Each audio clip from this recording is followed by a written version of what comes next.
Hello, and welcome to English Emperor Lab 2.0. Today, we will learn English by listening to a beautiful story. The story is about Ratan Tata. This is a story that will touch your heart and change the way you think about success. This is not a story about money or fame. It's not about big houses, expensive cars, or huge companies. This is the story of a man who could have married the person he loved, but he chose to stay and care for his sick grandmother. He built one of the biggest companies in the world, but he still lives alone in a small house. He has no wife, no children, and no luxuries. He had everything, but chose to live simply. His name is Ratan Tata. This is the real story of the man who showed that you don't have to be loud to be strong. You don't have to show off to be respected. You don't have to be flashy to inspire the world. If you are tired of fake success stories, if you are tired of people who talk but don't feel, then this story is for you. In the next hour, you will hear every detail of Ratan Tata's life. From his childhood to his heartbreak, from his leadership to his loneliness, from his failures to his great legacy. And as you listen, you will also improve your English. This story is told in very simple words, step by step, with clear and emotional language. Please stay with me until the end. This might be the most powerful and unforgettable life story you have ever heard. Let's begin. Before the world called him Sir, before he sat in boardrooms and made big deals, Ratan Tata was just a quiet boy. He was born on December 28, 1937, in Bombay, now Mumbai, India. His family was the Tata family, one of India's most famous and respected families. But don't let the name fool you. He was born into a rich family, but his childhood was not easy. When Ratan was just 10 years old, something happened that changed his life forever. His parents, Naval and Sonu Tata, got a divorce. In the 1940s in India, divorce was very rare and people looked down on it. Ratan and his younger brother Jimmy Tata went to live with their grandmother, Lady Navajbai Tata. On that day, Ratan lost the warmth of his mother's love and the guidance of his father. From that moment, he learned a difficult lesson. Sometimes the people who give you life are not the ones who stay in it. He often talked about how much this hurt him. Other children made fun of him because his parents were divorced, and this made him feel alone. And he had to find strength inside himself. His grandmother, Lady Navajbai, was not just a rich old lady. She was strict, wise, and very loving.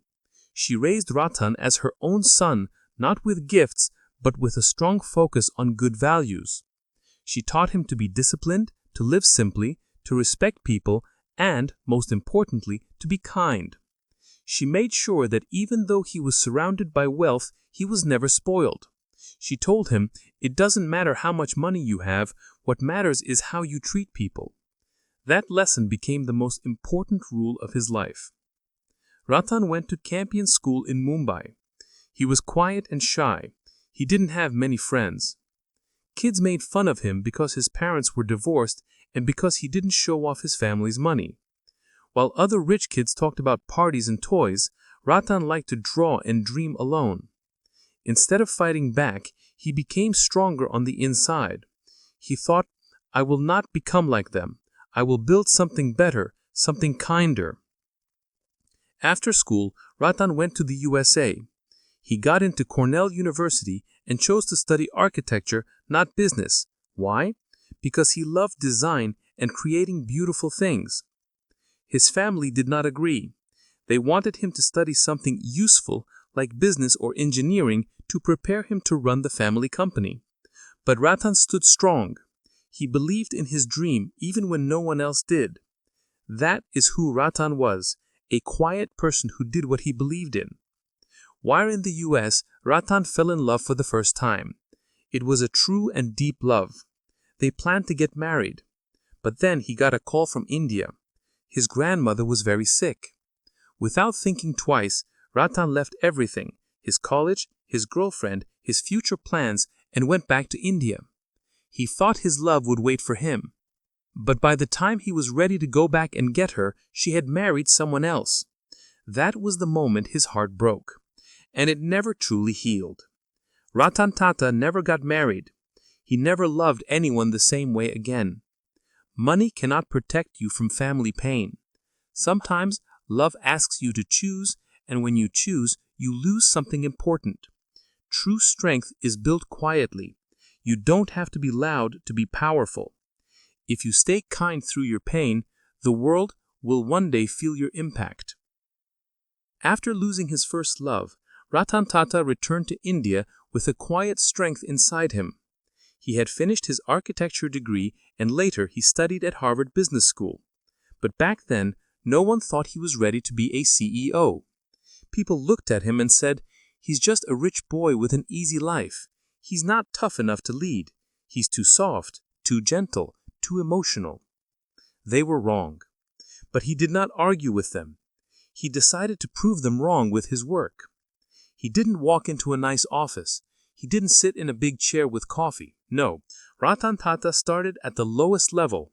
In 1962, he joined Tata Steel in a city called Jamshedpur. He didn't join as a manager, he joined as a worker. He worked on the factory floor. He handled hot furnaces, sweat, dirt, and machines. He wore a hard hat, not a suit. He ate with the workers, not with the bosses. He wanted to learn the business from the ground up. He was a man who never took shortcuts. He worked day and night, learning every small detail about making steel, managing workers, safety rules, and factory operations. While he worked, others made fun of him. "Why is a Tata working in the heat like a normal worker?" they asked. But Ratan didn't explain himself. He was busy getting ready for a big challenge that no one else could see. In the 1970s and 1980s, Ratan tried to bring new ideas to the Tata companies. He wanted to make them modern and add new designs and plans. But the old leaders of the Tata Group didn't like him. They saw him as a young boy who was trying to change their work. They didn't want change. They didn't want his ideas, and they definitely didn't want him to become the next chairman. Many senior bosses said openly, he will destroy the company if he takes over. He is not like J.R.D. Tata. Even some board members refused his plans. But Ratan did not fight. He didn't shout. He didn't quit. He watched, he learned, he waited, and he prepared. Years passed, and then the big moment came. J.R.D. Tata was a legend. He had led the Tata Group for many years. People loved him. When J.R.D. said in 1991 that he would step down, everyone expected a strong, old-style businessman to take his place. But J.R.D. surprised everyone. He said, "Ratan will be my successor." The board was shocked. Some were angry. How could Ratan, the quiet and gentle man, lead a company with 90 businesses and thousands of employees? But J.R.D. believed in something that others did not. He said, "Ratan has honesty, humility, and a good heart. He has the courage to be kind in a cruel world, and that is the most special kind of leadership." And just like that, in 1991, Ratan Tata became the chairman of Tata Sons, the main company of the whole Tata Group. But his real test was just starting, because the Tata Empire was in a difficult situation. When Ratan became chairman, the Tata Group was not one big company. It was like a broken house with 90 separate rooms. Each company had its own bosses and its own goals. There was no shared vision, no single brand, and no plan to grow globally. And the worst part was, many companies were losing money. India had just opened its economy to the world, and foreign companies were coming in. The Tata companies were old and slow and were feeling a lot of pressure. Ratan was entering a difficult fight. Almost every powerful businessman in India believed he would fail. Even people inside Tata said, "We will not follow him." But Ratan did not beg. He did not fire people without reason. He did not give big speeches. He started with one simple question. What does the Tata name mean to the world? From there, he started a quiet revolution. He took 3 steps: bring everyone together, fix the problems, and rebuild. Step 1. He brought all Tata companies under one shared vision. He created one logo, the Tata T, one mission, trust, quality, and simplicity, and one direction, to be a global leader. Step 2. He closed down the companies that were losing money. He asked old leaders who did not want to change to leave. He focused on new ideas, technology, and good design. Step 3. He took big risks. He launched the Tata Indica, India's first car. He grew Tata Consultancy Services, which is now one of the biggest IT companies in the world. He started a plan for Tata Steel to grow around the world. Slowly, quietly, and with great strength, the company began to rise. In the 1990s, and India's roads were filled with foreign cars and old models. There was no car that was truly made in India. But Ratan Tata had a vision. He wanted to create the first car built completely in India by Indian engineers in an Indian factory with Indian pride. A car that middle-class families could afford. A car that was not just a machine but a symbol of respect for India. Why can't we build our own car? He asked his team. Everyone said it was impossible. We don't have the technology. We will lose a lot of money. But Ratan did not give up. He believed in India and in his people. In 1998, after many years of work, Ratan Tata launched his dream, the Tata Indica. It was the first truly Indian car. For the first few days, everyone was excited. Showrooms were full. Everyone wanted to support a made-in-India car. But then, the bad news came. Just a few months after the launch, there were reports of problems. The car had issues. Its fuel mileage was not as good as they had promised. People were not happy. Sales dropped. Showrooms became empty. And the same news media that had praised Ratan now attacked him without mercy. The news headline said, Tata's big failure, the car that should never have been made, and Ratan Tata's biggest mistake. And worst of all, many people laughed at him. Big businessmen and foreign companies all mocked him. See, we told you he's not a real leader. He should quit. It was a very painful public failure. Then came the most difficult moment. In 1999, Ratan Tata was told by his board to sell the part of the company that made passenger cars. The loss was huge. The shame was even bigger. Ratan finally agreed. With a heavy heart, he flew to Detroit, the home of America's car companies, to meet with the Ford Motor Company. He sat across the table from Ford's chairman, hoping to sell his car business. But instead of respect, he was treated with great disrespect. A Ford boss looked at him and said, "You don't know anything about cars. Why did you even try to build one? If you give us this company, we will be doing you a favor by buying it." Ratan listened quietly. He did not say a word. He did not get angry. He just got up and walked away. He did not sell Tata Motors. He did not forget those words. And he did not give up on his dream.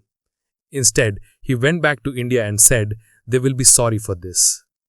Ratan did not waste a single day. He sat with his engineers, looked at every problem, fixed the design and improved the car's performance. He launched a new and better version called the Indica 52. This time it worked. Sales increased, people began to trust the car again, and slowly Tata Motors became a respected brand. But Ratan was not finished. He wanted to prove something more. Jump forward to 2008. Ford, the same company that had disrespected him, was now in deep financial trouble. The luxury brands Jaguar and Land Rover were losing money. They wanted to sell them. And guess who came to the meeting? Ratan Tata, the same man they had once insulted. This time, Ford's leaders welcomed him with respect. In March 2008, the Tata Group bought Jaguar and Land Rover from Ford for $2.3 billion. That's right, the man who was once told, "You don't know anything about cars," now owned two of the most famous car brands in the world. After the deal, the same Ford chairman who had insulted him said, "You are doing us a big favor by buying our company." Can you feel the power of that moment? It was not about revenge. It was not about his ego. It was a beautiful and just victory. The world finally saw what India could do, and they saw what a quiet man with a good heart could build. Under Ratan's leadership, Jaguar and Land Rover became profitable in just 2 years. Their new cars were a big success around the world. Tata Motors became a global leader in the car business. Ratan did not just save a brand, he saved a dream. He proved that India could not only build cars, but could also run the best car companies on earth. After the world was shocked by Tata buying Jaguar and Land Rover, Ratan Tata could have rested. But that was not his nature. He did not want to build cars only for the rich. He wanted to build a car for the common man. The idea came to him in 2003, while he was in a traffic jam in Mumbai. It was raining. He looked out his car window and saw something that hurt his heart. A small scooter was moving between the cars. On it, a father was driving, a small child was in front of him, and a mother was behind him holding a baby. All of them were on one scooter, hiding from the rain under a piece of plastic. It was very dangerous and sad to see. Ratan could not stop thinking about it. He asked himself, why should a poor man have to risk his family's life on a scooter? Why can't I build a car that costs the same as a motorbike? In that moment, he made a silent promise. I will build a car for $2,000. A car for the people. The world laughed at him. They called it impossible. It's just a dream, they said. But he did not care. He gathered a team of engineers and thinkers. For the next 5 years, they worked in secret. They faced many problems. How to make the car's parts cheaper without making it unsafe. How to make the car light but strong. How to bring the price down without losing quality. It was a very difficult task. But Ratan never gave up.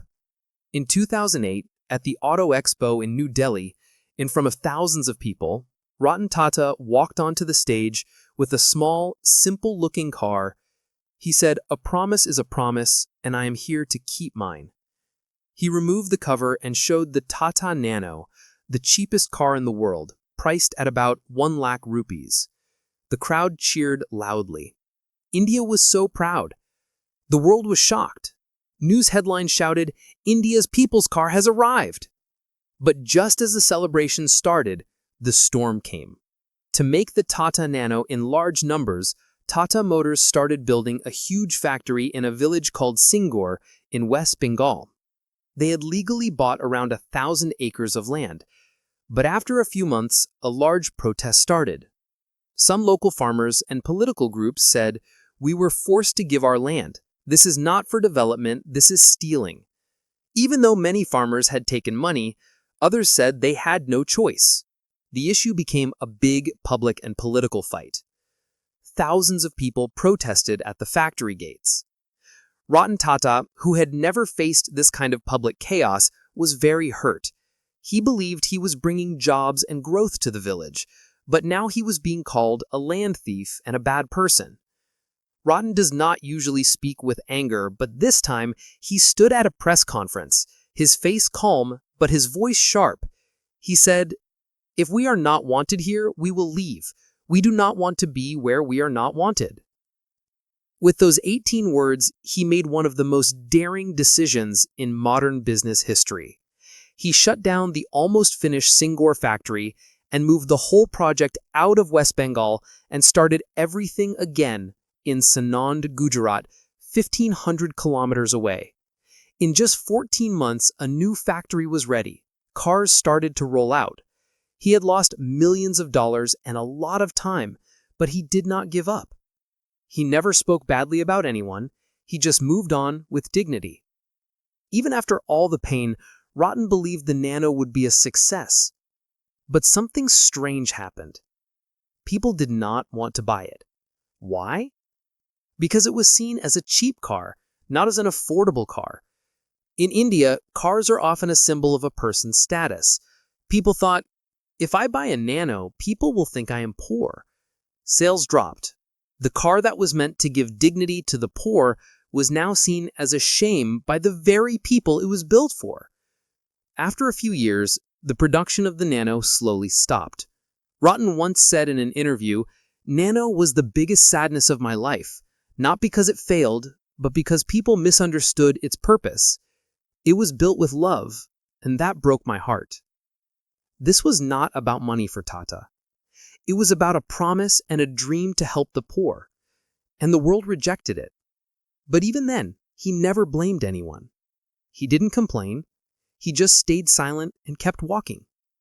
While the Nano was facing problems, Ratan kept growing the Tata empire. He focused on giving back to society, growing the company around the world, and bringing new ideas to Tata Steel and other companies. He gave millions of dollars in scholarships to Indian students to study at universities like Harvard and Cornell because he never forgot the value of education. He supported relief efforts during floods, earthquakes, and terrorist attacks. He always did this quietly, without cameras or news. Through it all, he remained a symbol of good behavior and ethical leadership. The nano dream had hurt him deeply. The car that was meant to bring dignity to the poor had become a memory. But even with that pain, Ratan Tata kept moving forward. A new chapter was coming. He was turning 75. He had led the Tata Group for more than 20 years. He had saved it from a difficult situation, made its value grow to over $100 billion, and earned the respect of millions. And still, he was alone. No wife, no children, no big personal wealth, just one man in one apartment with one dream left: to leave behind something bigger than himself. Most CEOs want to stay in power forever, but not Ratan. He believed that a true leader knows when to leave. But it was not easy. The Tata Group had become so big, with more than 100 companies, that choosing the next leader was a very hard and painful decision. He had to find someone who was honest, brave, and modern, but also humble and ethical. Someone who could carry the heavy weight of the Tata name. The Tata Trusts, which owns most of the parent company, formed a committee to help Ratan find a new leader. After many months of looking and talking, they chose Cyrus Mistry. He was young, smart, and had experience. So, in December 2012, Ratan Tata stepped down. He quietly left the chairman's office without a big goodbye. Just a silent walk down the hallway. He took one last look at the company he built with so much pain and love, and then he was gone. No ego, no drama, just quiet dignity. But the peace did not last. In 2016, just 4 years after he retired, everything broke apart. The board of Tata Sons suddenly announced that Cyrus Mistry was removed as chairman. The reason was a difference in their plans and leadership styles. Some reports said he was moving away from Tata's values. Others said it was a personal fight. Cyrus Mistry fought back and went to court. The whole Tata brand was pulled into a public legal battle. People were shocked. This was not the quiet Tata they knew. News headlines were full of titles like Tata House in Trouble, Family Fight in Corporate India, and Why Did Ratan Tata Return? Yes, Ratan Tata came back as the temporary chairman in 2016 to make the company stable again. At age 79, when most people are resting, Ratan stood up again, not for power, but to protect his family, the Tata family. He did not shout or blame. He simply said, "I am here to make sure things are stable and respectful." That is all. After a few months, the group finally chose a new leader, Natarajan Chandrasekharan, in 2017. He was the first chairman who was not from the Parsi community. He had started from a simple background and had proven his worth. Ratan trusted him. He stepped back for the final time, but he never stopped caring. He still helped young leaders. He still read every report. But his body was tired and his heart was full of memories and quiet victories. Ratan Tata lived alone in a simple apartment in Mumbai. No security guards, no helpers, no fancy life. He lived with a few dogs. He had a small office where he worked every day even after retirement. He drove his own car. He replied to emails himself. Sometimes he would visit Tata hospitals without telling anyone, just to meet poor patients. He loved dogs, especially stray dogs. He had adopted many. He liked to work on designs, read, and help new companies and young businessmen. He never wanted to be called a billionaire. He once said, "I don't want to be remembered for how much money I made. I want to be remembered for the difference I made." But in private, he also felt pain. He once told a friend, "I have achieved so much, but I have no one to share it with." He had no children. He had no partner. He only had memories. In his final years, Ratan focused on the Tata Trusts, giving away over $100 million every year for education, health, water, food, and development in villages. He built a network of cancer care centers across India for poor families who could not afford treatment. He gave free food, transport, and a place to stay for patients. He created centers for new ideas for young Indian engineers. He gave money and advice to small startups, not to make a profit, but to see new dreams grow. He supported companies like Ola, Snapdeal, and Paytm. He didn't ask for any part of the company, he just gave money and encouragement, and he always said, do it with honesty. Never forget why you started. He is loved because he is honest. He is kind. He never takes credit for things. He never shows off. He respects every person, even the lowest worker.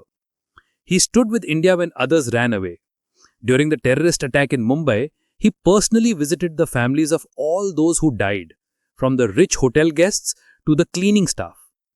He rebuilt their homes and paid for their children's education. He was the only powerful businessman who stood outside the hospital in the rain alone just to see how the injured people were doing. That is Ratan Tata. A great legacy is not built with noise. It is built with quiet, honest work.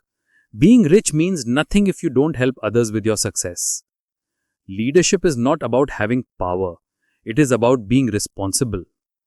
Even the greatest leaders grow old, but they never stop protecting their people. After giving the company to Chandrasekharan, Ratan Tata was no longer the chairman. He did not hold any powerful title. He was not on magazine covers, but his impact was stronger than ever. True power does not come from the chair you sit in. It comes from the lives you touch without needing applause. Ratan Tata now lives in a modest apartment in Mumbai. No mansion, no security guards. He wakes up early, feeds his dogs, and sometimes drives his own car. He spends his time doing things that bring peace to his soul, not power to his name. Every day he goes to the Tata Trust's office. He reads letters from common people. He writes personal replies. He supports young people's ideas. He gives money to good causes without ever telling anyone. His staff says he never shouts. He never gets angry. Even when people betray him, he just becomes quiet. In a world where leaders want cameras, Ratan Tata found peace by staying away from the spotlight. But the light he left behind only grew brighter. Behind all the success, the fame, and the love from millions, there is a quiet loneliness. He never married. He never had children. He spends most of his nights alone. He once said in an interview, "There are days when I wish I had someone next to me at the dinner table, but I also believe my life was meant for something else." He still remembers the woman he almost married in the US, the one he lost because of his family duty. He never tried again. He never looked for love again. Instead, he gave his love to his dogs, his people, his work, his country, and his values. Ratan Tata's kindest side was his great love for animals. He adopted many stray dogs, some blind, some hurt, some left behind. They live with him. They sit next to him while he works. He feeds them himself. The Tata headquarters in Mumbai has a special place where stray dogs live in peace because Ratan asked for it. He once said, "Animals don't pretend. They don't cheat. They just love you." And that is rare in this world. Even though he never wanted awards, the world could not ignore him. He has received India's highest honors like the Padma Bhushan and Padma Vibhushan. He was named one of Time magazine's 100 most influential people. But do you know what he said? "These are not mine. They belong to the people who trusted me." He never kept the awards in his house. He never framed his achievements because what mattered to him were the lives he touched, not the lists he was on. Even after retiring, Ratan Tata kept working on Tata Cancer Care, building over 60 cancer care centers across India for poor families, rural water projects, bringing clean water to over 2,000 villages, education programs, giving full scholarships to poor children for global universities, startup mentorship, investing in small ideas and young minds who had no one else to support them. He said, "My dream is not to build a company. My dream is to build a country where kindness is not rare." Here are some of his famous words that show his soul. Don't just build businesses, build lives. Walk with the weak so they don't feel left behind. Ups and downs in life are very important. They make you stronger. I don't believe in taking right decisions. I take decisions and then make them right. Be humble. You are not the universe. You are a part of it. To the world, Ratan Tata is a billionaire who chose to live simply, a giant who never hurt others, a leader who never raised his voice, but always helped others up. To India, he is a father figure and a symbol of good values. To the poor, he is hope. To animals, he is a home. And to young people, he is a great inspiration. He is proof that you can have power without ever hurting anyone. Ratan Tata never gave a final speech, but in his last interviews, he gave one simple message. Do what is right, not what is easy. And remember, people will forget your money, but they will never forget how you made them feel. He wanted young people to have a purpose, earn money with honesty, and lead with kindness. He often said, "I was born rich, but I wanted to die useful." Success without values is a failure. True greatness is not seen. You don't need to be loud to be heard. You don't need to win over people. Just win over your own conscience. You don't need millions of followers. Just a clean heart. On October 9, 2024, the world lost more than just a businessman. It lost a man who had become a symbol of honesty, humility, and humanity. Ratan Tata passed away at the age of 86 in Mumbai, the city where he lived and gave everything. He died the way he lived, peacefully, quietly, and without asking for attention. There was no fancy hospital, no headlines he had written, no goodbyes on TV, just a quiet breath and a world that stopped to say, "Thank you, sir." After his death, the Tata Group had a day of silence. Leaders and regular people from all over the world gave their tributes. His whole personal wealth, which was $460 million, was given to the Tata charitable trusts, just as he had promised. His dogs he rescued are still cared for. The hospitals he built now have his name on their walls, not for show, but for memory. The man who could have taken everything chose to leave it all behind. He did not die rich. He died useful. Before he passed, Ratan Tata left one final message for the next generation. Always do the right thing even if no one is watching. Help people even if they can never pay you back. Live with honesty, lead with love. And when you die, make sure the world is a little better because you were here. Let that message live in your heart forever. If the story touched you, then don't let it fade. Live like Ratan Tata.